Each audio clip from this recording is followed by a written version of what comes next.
If we look to the Quran, we'll find 3% are commands and prohibitions. 97% of the Quran teaches ethics, the relationship between God and man, the purpose of life, morality, the history of nations in the past, teaches us how to be self-critical, how to use reason and faith, many major themes. You know what I was taught when I became a convert? Rules, rules, rules. If I hadn't studied this religion myself, I would have left it the next day.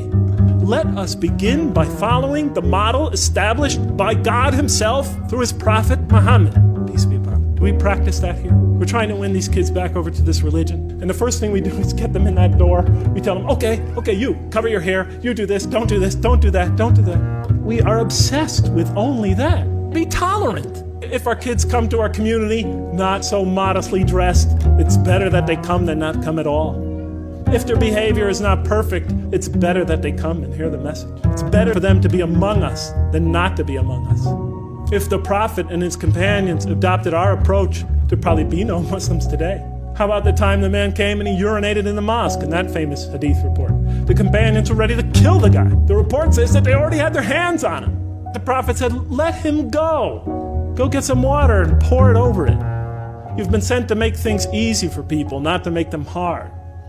Let's follow the Mecca plan. Let's just give it a try.